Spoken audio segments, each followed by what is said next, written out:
décideur confirme son adhésion au bloc patriotique pour combattre les régimes dictatoriaux. Il y a M. Félix. Quel est votre point de vue? Merci madame. Mouvement là, autant mouvement fabriqué. Mouvement créé. Créé par des Fayulu, des Solé, Ambongo, Moïse Katumbi. Pour la mission de salaire, la mission Mbongo ezobi ma blatte.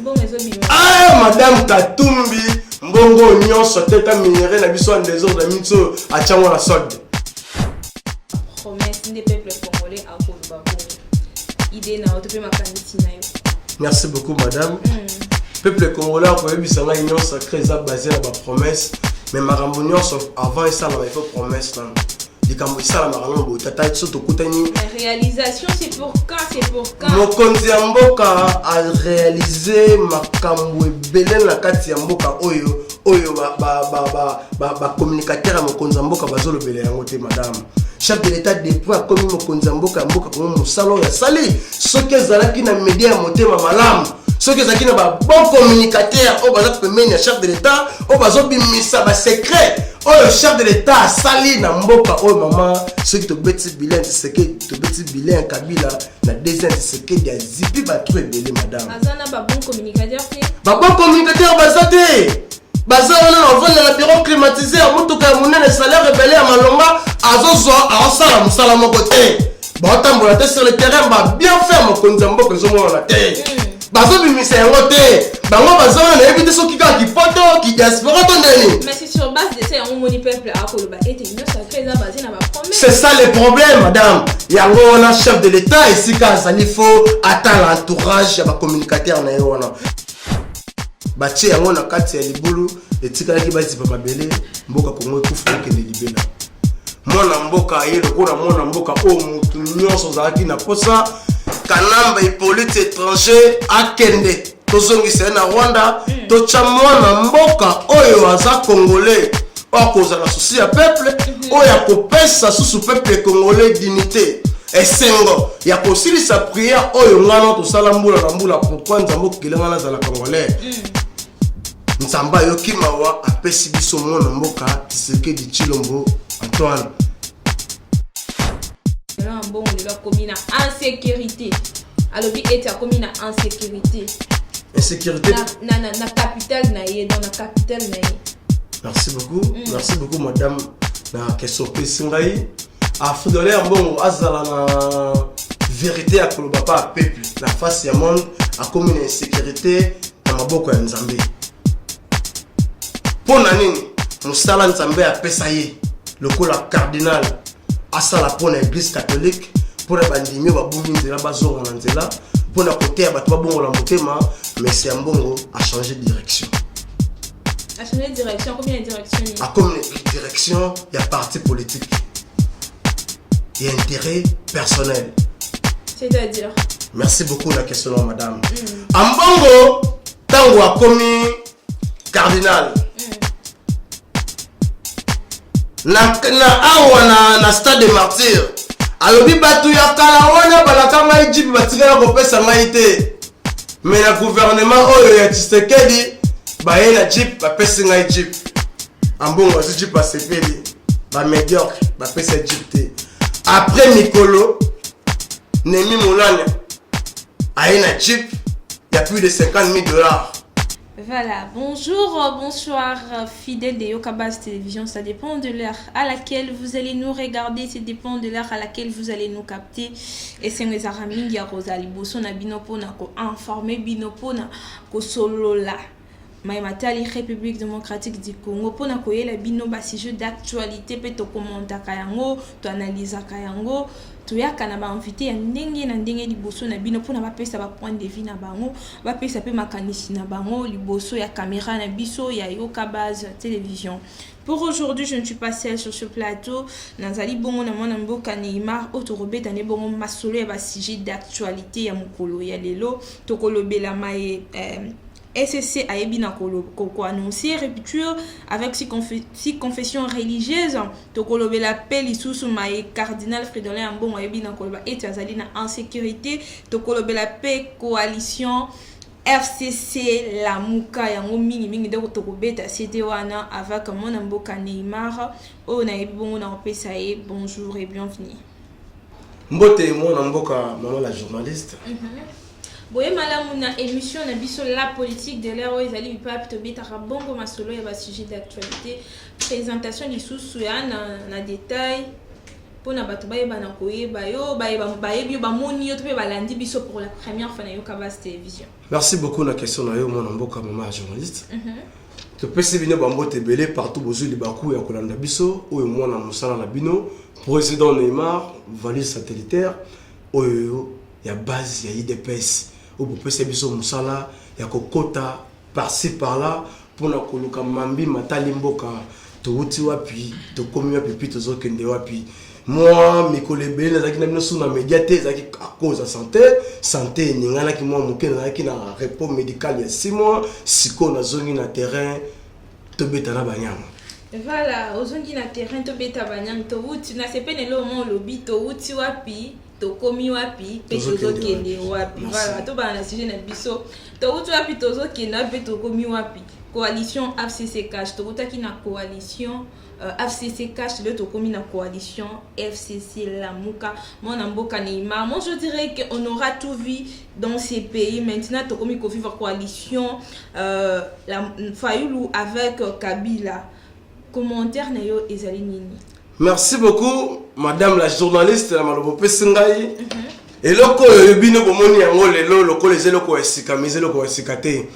Bandeko bazoka mabaku ya kolanda biso depuis tant tozoki pouvoir.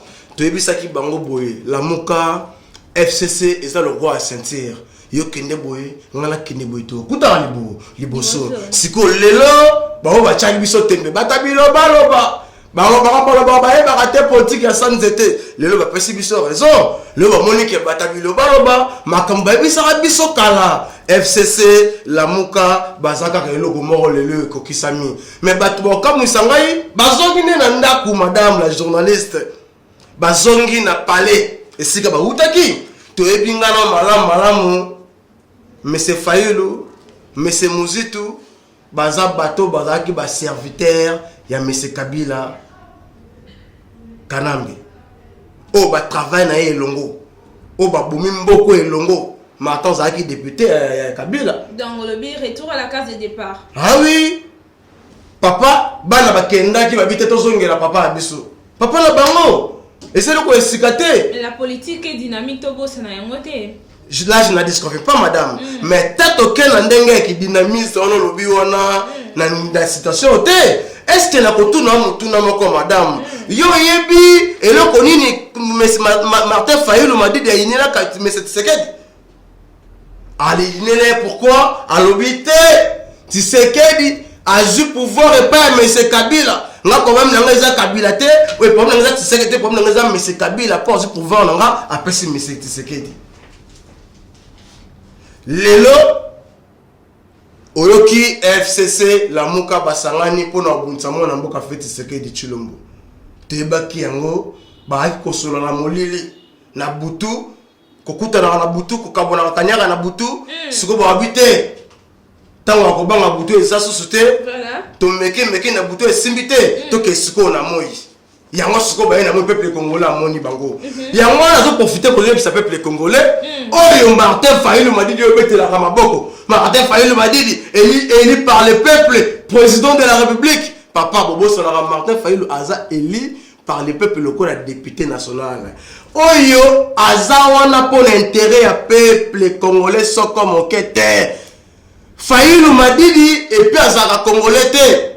Awa ya ebisaki biso Kabila aza microbe. Mais lelo Martin Fayulu azala nani kasi yo lokola okoloba yango kotali sape balanda yo kaba soki Martin Fayulu azala nani. Mais congolais ne sont yebi Martin Fayulu aza congolais te. Un vrai congolais de père et de mère, Fayulu aza congolais te. Fayulu c'est un étranger. Yeba yango Kabila sangala na moto yo apesa sa confiance moto Kabila apesa sa confiance yeba ki avec étranger congolais te. Fayulu aza ni 50% congolais. Ni 10% lokola Moïse Katumbi baza ebele to kende kuna na kombo na te. To kende kata détail te. Mais Fayulu oya inaki Kabila lobi Kabila za microbe ya mboka Congo. akoki jamais kosangana Kabila, akoki jamais kosangana mais Tshisekedi dans maboko salité. C'est qu'elle appelle ça qui est le beaucoup papa et tout travailler ensemble pour l'intérêt du peuple congolais. Ah bien ça m'a beaucoup satellites pour ça combien n'a été. Voilà, à mon mboka Neymar, tout le monde va signaler le bien ça pour ça mon normal il bien. Nangambuya peut perdre rapporteur Patrick Kangalobi Boye. Alobi, nous avions été en coalition avec eux dans l'intérêt de la République. Peut bazali sous une coalition na bazana bango kaka na intérêt ya République. Commentaire na. Merci beaucoup, mon amboka, madame la journaliste. Bandeko wana baza badongolo miso. Bayini peuple congolais. Oyo baza na posa ya peuple congolais te. Alliance oyo bazolo baba osala, ba osangana pour l'intérêt ya peuple congolais, na ebisa bango balongola na kombo na kati ya peuple ba ochana. Baza wana pour na osala alliance pour un individu, pour un intérêt personnel pour le peuple congolais.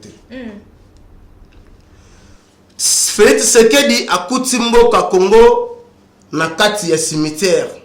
Batie yango na kati ya libulu etikalaki bazipa mabele mboka Congo ekufa kende libela. Mwana mboka ye lokola mwana mboka o mutu nyonso zalaki na posa kanamba Hippolyte étranger akende. Tozongisa na Rwanda tocha mwana mboka oyo aza congolais okoza na souci ya peuple oyo akopesa susu peuple congolais dignité esengo ya kosilisa prière oyo ngana tosala mbula na mbula pourquoi nzambo kilenga na zala congolais nzamba yoki mawa apesi biso mwana mboka Tshisekedi Tshilombo Antoine oyo aye pour la souci ya peuple congolais aobibuya to sangana to bengana banguna baza libanda to travailler pour l'intérêt général le peuple d'abord mais bande kona lokola ba moni kabana bango ezalaki ya ba intérêt personnel ezalaki intérêt ya peuple te ba habiter Tshisekedi a que l'intérêt général biso to to mapango te biso to itonga ba building te biso to iba mbongo te il faut to que na mécanisme nini to que na mécanisme ya kotika ya kokende pa ya bato balingaka intérêt personnel intérêt général te olingo esabiso ete coalition wana ezali coalition ya ba intérêt personnel na bango bien sûr que oui madame baza soki bazaki na intérêt général ya peuple congolais tebingana malamu combien de fois oh monsieur Fayulu afinga monsieur Kabila et l'IDPS vous avez peur de quoi na rassemblement na bango to pe na coalition na bango boko bangani premièrement biso banga elote yongo l'IDPS banyama na etumba biso to bangisaka biso banga elote banga marche à l'électricité ah eloko ezate madame yeba ngoke ma marche à l'électricité wala wala balelo ko ezate to ebisi bango makambo etali marche makambo etali balabala ezate biso nde bakolo tactique de jeu biso bato sebi ke so tokangi to aleka te o biso to no to lumati ba che biso avana na mikau avana na selemba avana soki wapi inde na limete wo to sete tseke do mulumba to ko sa marche bango ba ko la tactique ko pe église catholique bobo sana yango te te église catholique bozwa ka pe église catholique bokotani na nzela to boite lelo bo wangani yo to wangani te to comprends que l'église catholique avec azali ko bunda bitumba pour l'intérêt général te église catholique de tout l'église catholique tout l'église catholique tout ça va fidèle catholique biso nyonso tout me côté ça buzo baté 5 ans madame faut le voir bien 5 ans bato bazo bunda c'est que l'église catholique était ça 5 ans oui bien sûr que oui et c'est l'église catholique non la fidèle catholique nga bunda c'est que et ça va 5 ans bato baza wana ba missionnaire oh batinda bango ba blongo la peuple congolais na lenya kozala congolais bayi baba piller ba minerai en mboka Congo en désordre peuple congolais a souffrir to sala ba marche na mboka oyo to se sacrifier vie na biso oyo Kabila kanamba zaki azu tenir à faire de sa pesi yango ba rebelle apesi yango ba Rwandais ba Ougandais ba Tanzaniens ba ati tenir à faire de ce ba ati tenir la police ba bungana biso na balabala to signa bango oh la muka salate la muka wana asala yango te soki basangani oto ba basangana ba ya ebele 1 contre 100 bango basa asam so tozaka basangana bango tout wana ba yeba ke o tout ba koluka pona ba institution mboka biso ba combattant de peste to kutana ba na nzela na biso Voilà, côté catholique et côté catholique, le cardinal Fridolin Ambongo à l'obi boye, attire le peuple congolais en témoin l'obi étier. Vous êtes témoin depuis tout ce que nous vivons, depuis qu'ils sont au pouvoir, des insultes, de menaces, des intimidations, Nangambunabino et l'équipe Mingi. Fridolin Ambongo les leur commis en insécurité. À l'obi étier commis en insécurité. Insécurité. Na capitale naïe dans la capitale naïe. Merci beaucoup madame na question pesingai a Fridolin Ambongo azala na vérité à koloba pa peuple na face ya monde a comme une insécurité na maboko ya Nzambe. Pona nini musala Nzambe a pesaye lokola cardinal asala pona église catholique pour bandimio babungi nzela bazongo na nzela. Pour la côté à battre bon la motema, mais c'est un bongo a changé de direction. A changé de direction, combien de directions? A comme une direction, il y a parti politique. Il y a intérêt personnel. C'est-à-dire? Merci beaucoup la question madame. Ambongo tango a commis cardinal. Na stade de martyr. Alobi batu ya kala wana balaka ngai jipi batikala kopesa ngai te. Mais na gouvernement oyo ya Tshisekedi baye na jip bapesi ngai jip. Ambongo azu jip asepeli ba médiocre bapesa jip te. Après Mikolo Nemi Moulania aye na jip ya plus de $50,000 et pas Ambongo. Na maboko na wo Ambongo yambi yango abosani ke baza ba médiocre. Ambongo na papa na biso Mosengo pe à son âme, seul y compris. Oh basangana ka bloc, balobi ba kabili baza ba médiocre. Ba otambusa mboka malamu te. Congo za na cacha ciel ouvert. Peuple congolais souffrir photo benga la bango to foudre bango d'ailleurs. Tango IDPS longi na kozo pouvoir, bato ba traitera ba médiocre bango bazongi bango ba ciel bango ba messe. Il y a 50 ans. Bakomi na bango baninga. Kaka bateau le balaki ba médiocre, bakomi na bango baninga po nini? Po Tshisekedi azuki bokonzi mulu bakoki kozaki bokonzi te na mboka. Sikoyo basango, po na bango eza nini? Papa Mbongo azana la vérité liboso peuple. Problème na bango eza nini? Problème na bango eza boye. Gratuité à enseignement. Oh mon amboka Tshisekedi a tcha. Le était l'État récupéré, bah école attique et un bâtiment. Maman, l'État, l'église catholique est l'État. Yebisanga na école ni église catholique qui fout à taxe à l'État. Au taxe mo ba ki ba kangi école na ba fout ya catholique qui fout à taxe. C'est l'État. Et ba école nyonso batonga tous les bâtiments batonga wana na mbongo l'État. Sole atonga nini? Ambongo atonga nini? Ya kutanyoso atonga eloko moko te tokoki ko comparer jamais Ambongo atana papa na biso mutongo ya limité ata mukuna tonga église na ziba fidèle bana bango moko misa tiba komisa Ambongo ko daba fidèle catholique batoni na église ya komini ka pate azo Ambongo bonza ay abeta ba cop na e akoma ba vivre na Ambongo mabonza. Oui mais ça les forts vraiment personnel Ambongo basaele sole basaele akuti mo. Déjà batongi l'église d'abord fidèle catholique batoni l'église ya ka tene mukebo bachema mabonza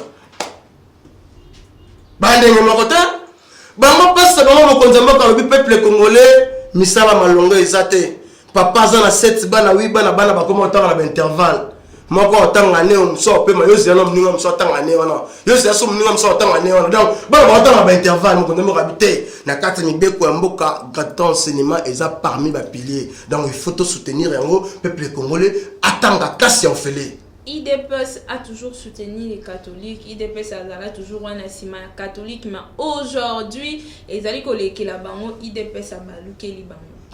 Ils ont ingratitude. Bato babaluké les bisos a basango. Ingratitude. Bango ne passe ingratitude. On a sens inverse. Tozana bango. Ils ont dit au salisson. Bango et puis baka yango hein. Basango na bo continuer c'est le cas na mboko bango bazalaka opposant. Ils ont balé bosote.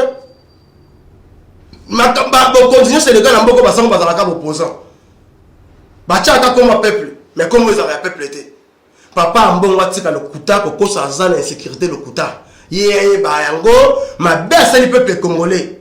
Ben quand effectif, oh bango ba créer le kuta pour 14 seulement simbate peuple a biango. Na yebi saka bango ekozala mbala liboso na mboka na biso to benda sango bourrette na sultan. Kala minte ba benda ba bourrette, bango ba miyebi. Ata passer un bâtiment qui était failli simbate, ah failli ana mai. Failli on met un mécanisme de détection de Simba. La minute va passer une position dans la sango. Numéro 1, Cardinal Mosengo. Et par Cardinal Frédéric Ambongo. Il est numéro 1 en position, la minute sur son et bien voté. Il y a une balai, c'est choli. Bon, bah, c'est pas de passer. Voilà, pour en finir, on vient pour clôturer, si j'ai un Cardinal Ambongo Nini. Atika politique, ton point de vue.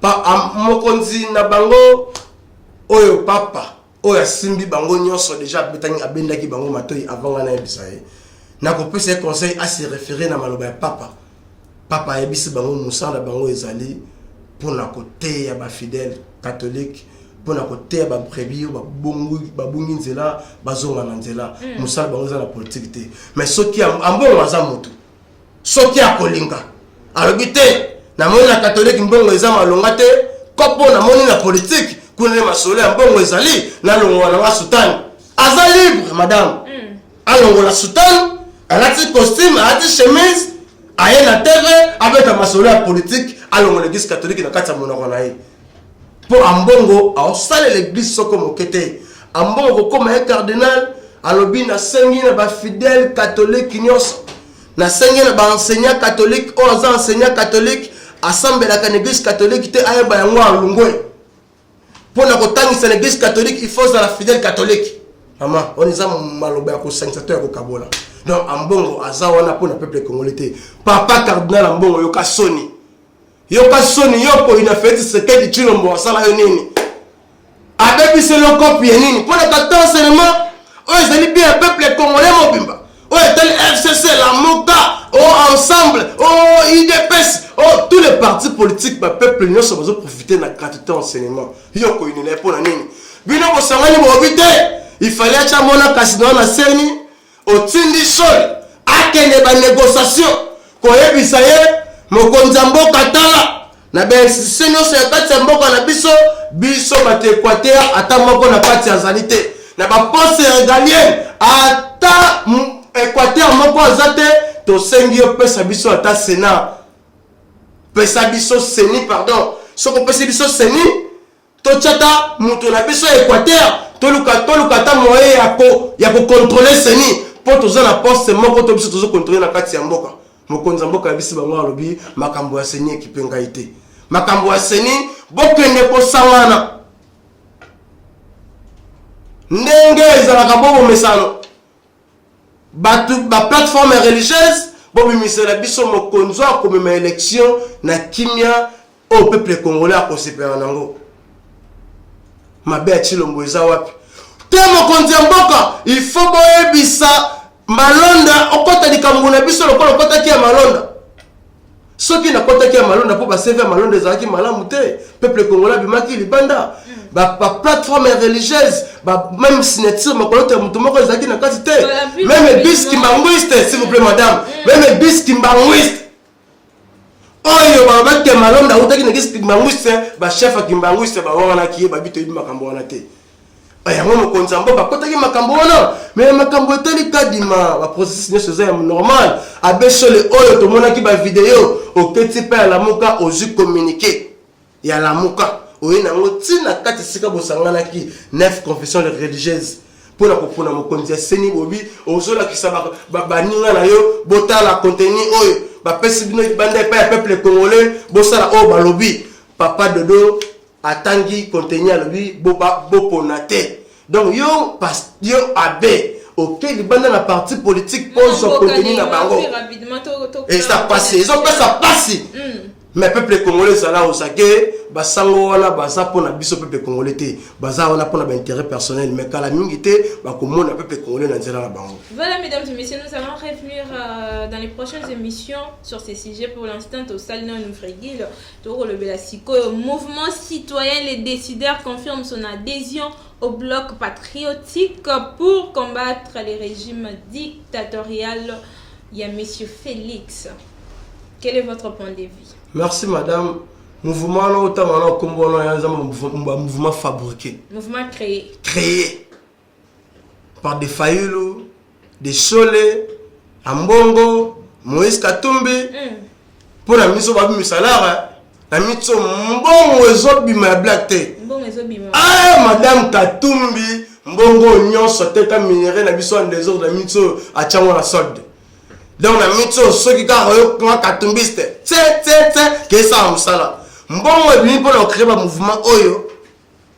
Toka kilusha, mutu nyonso azaki auti aokilusha, lusha lobi akoki jamais ko s'adhérer na sima monsieur Kanambe Hippolyte na ba massacre nyonso asala peuple congolais ba se référer na Thérèse Kapangala Rossi Mukendi balobi ba Floribert Chebeya ba Fidel Bazana ba bi Kabila bomi mboka c'est la censé lelo biso peuple congolais to s'aligner na sima Kabila et ko simba soko mokete madame ba mouvement oyo boki na ba réseaux sociaux baza mouvement fabriqué baza mouvement ya peuple congolais te baza wana pona ko télémer la vision mokonzi mboka pona ko sala ba bêtises pona ba intérêt personnel ya ba soi-disant ba leader na bango le peuple congolais aza osake to yebisi bango to mettre bango en garde soki ba mengi ba kuta na biso ba combattant na nzela na bango.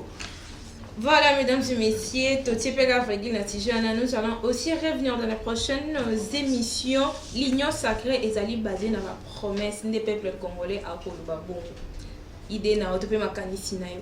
Merci beaucoup, madame. Peuple congolais a l'union sacrée est basée dans la promesse, mais avant ça, il faut promesse. Mais réalisation, c'est pour quand? C'est pour quand? Mokonzi ya mboka a réalisé makambo ebele na kati ya mboka oyo ba communicateur ya mokonzi ya mboka bazolobela yango te madame.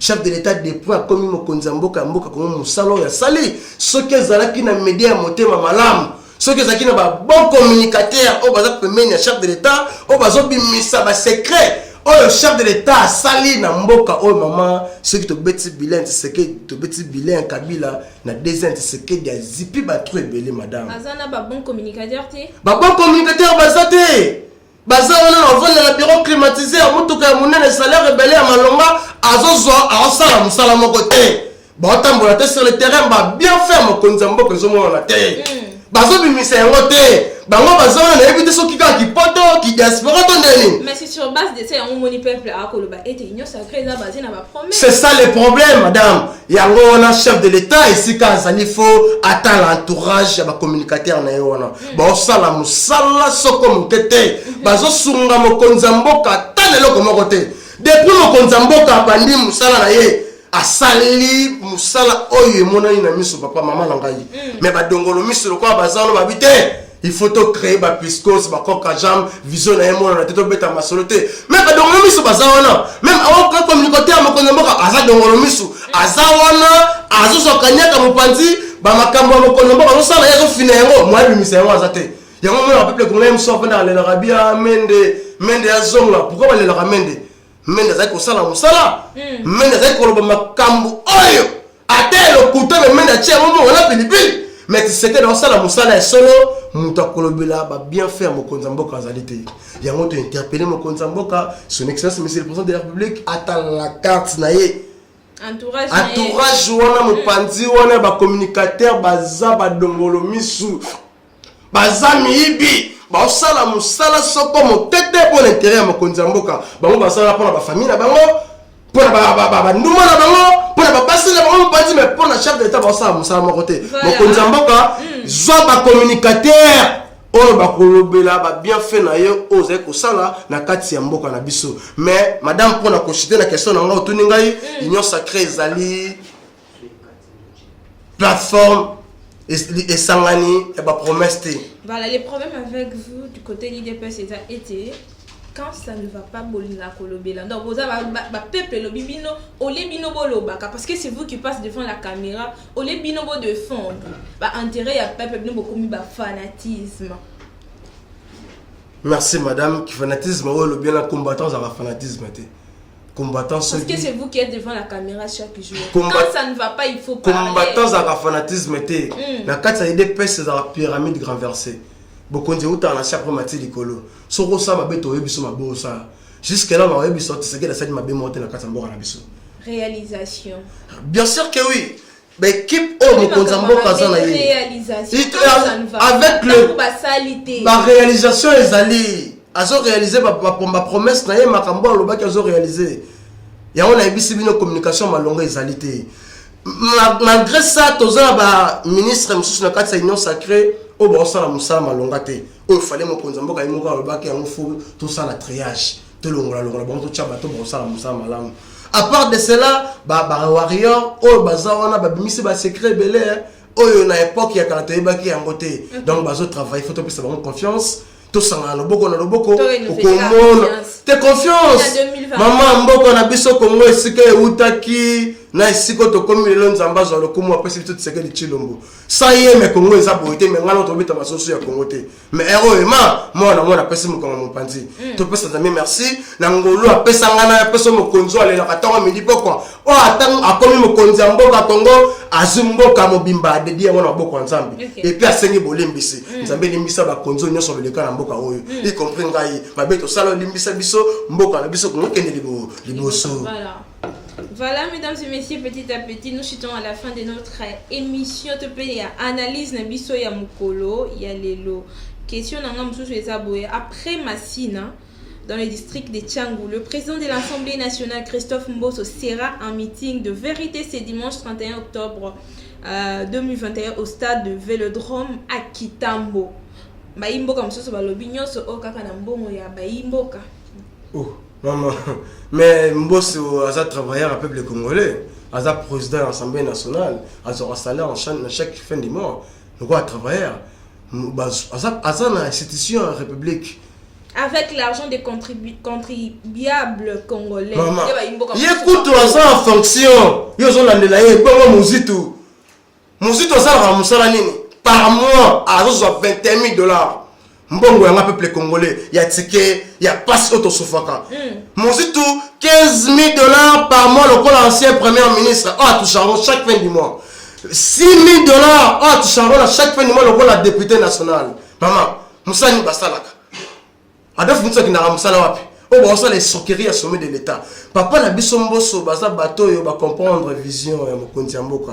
Ba moni chef de l'État yé na souci à peuple congolais. Aza ancien, yebi ba régime belé le kana katsa mboka na biso. Ayebi ba konzi bayaki. Ba imbo ba enseignant pe baza na grève. Merci beaucoup madame. To boité grève mais to yebi bato bazo ko pesa passe wana et pas ba enseignant. Enseignant ozo pesa nga ke otuninga question mais c'est question parce que maximum mususu. Mais toi, il y a ce qu'on a question, mamie m'a dit enseignant. Enseignant, au bazar, à l'époque, à Kabila, il a un salaire combien 90 000 francs congolais. Au Bakara, on va marcher. 90 000 francs congolais enseignant. Église catholique, $500. Bader $50. Mon compte en Boka, il y a un lobby enseignant à Tazana, province Nini. Attends, la province nini, nous sommes tous les salaire, mon les lots enseignants sont toucher plus. Bon, il toucher n'importe quel monsieur Kabila. Quand tu es enseigner le Kouta, enseigner le Kouta, bazalate, effectif, bazalate, venir la carte à parler là, non, matricule et enseignement. Et à chaque fin du mois, ils sont bons. Mais enseignant, autant que sa peuple, autant que sa population, yé, PC Kanya Kate. Nous sommes en train mokonzi mboka Tshisekedi. Et ça kabali ya batu ya kalama bama. Bozo na négociation. Ba pesa ki bino nzela te boke négocier la marche, négociation sécurité, so aussi négociation bo mone s'inviter. Boke ça la marche, mais en pleine négociation. Boke ça la marche, boke kotangisa bana. Bozo kambongo. Et ça qui monte mama be o balingi peuple congolais te azala malamu na kati mboka na ye. Mais to bisi ba enseignant, pe papa na biso ministre Aibisi bango lobby o akosala maseki to kolongola ye akozongi chômeur na palais oyo akoboya kotangisa bana bazongi bachômeur na palais église catholique elobi babâtiment eza ya bango tozwa bekona biso totikela bango babâtiment na bango bayeba yango bakotombola babâtiment na bakende na Vatican batia yango batangisa bapeple ya Vatican wana. Voilà, mon amboka Neymar, bien dit. Nous sommes arrivés à la fin, mesdames et messieurs. Mon amboka Neymar, c'est que je n'ai pas pu te demander. N'ayez que non, ils ont balasou gâté de royamba, surtout au sol, parce que tant que nous, tous à revivre, tous à li, petokolo batokolimbate. Mot de la fin pour aujourd'hui. Merci beaucoup, madame. Nous avons pessingai, imboka, bandeko na biso bozili baku. Moi na musala na bino président Neymar yeyo. Na yeko conscientiser bino. Nangonga oyo to fongola misu l'air est grave. Yo moto betela ki Fayulu maboko. Fayulu mwana ya mboka. Fayulu azana souci ya peuple congolais. Est-ce qu'on dit que le Fayulu ko concernant mais c'est Kabila. Et le Fayulu na Kabila ba komi le boko na le boko. Ba obunda pona ba intérêt général. Ba obunda pona obenga c'est que dina pouvoir mais na ko yebisa bino bozala vigilant. Papa ngonga ekoki. Botika biyoka yoka. Botika biloba loba fait ce que dit aza congolais o tebi papa na tebi maman na ye aza na souci ya mboka oyo tongo midi pourquoi pour Congo ekende liboso soki yo ko comprendre te ozotala ke nga naza muto ya bandundu naza mutetela naza muswahili na muto ekolo na papa Congo ekokende liboso te mama Congo ekokende liboso te to sanga lokola mutu moko na sima mokonzi mboka Tshisekedi to bunda bitumba to benga na bango na bazala libanda 5 Fridolin Mbongo Sole Martin Fayulu Adolphe Muzitu Moïse Katumbi Kanambe Hippolyte bosanga na boya ebele tozela bino le 6 obolobi bokobima libanda bozongeli tatique na bino ko beta bangonga boyeba oke bakolo baje ya libanda nde za biso programme tout bokosala pona mboka biso pe tozongisa yango contre bino. Tu peux se bien belé ceux qui ont besoin d'informations, vous pouvez savoir contact plus 243 90 38 77 140 plus 243 90 38 77 140. Ciao. Voilà, merci beaucoup mon amboka Neymar. J'espère que non tokoyamba lisusu mikolomi koya torosola lisusu parce que maimatali mboka na biso to République démocratique du Congo nanu esilité tant que egozala kaka tokosolola tokolobela pe tokolembati. Voilà mesdames et messieurs pour aujourd'hui. Je dis merci à la grande équipe technique de Yokabas Télévision. Je dis merci à mon DG Abechole pour l'opportunité. Merci Nabino Baebo ko commenter, beaucoup partager ba émission Nabiso. C'est une façon pour vous de nous soutenir. Ne vous fatiguez pas, partagez nos émissions, partagez, abonnez-vous, abonnez-vous. Pour les commentaires, j'ai toujours l'habitude de les dire commenter parce que les commentaires n'est bien on est comme ça là que tout s'est perfectionné encore plus dans Moussala ou Davina Kabedi. Retrouvez-moi à la prochaine numéro avec le même plaisir.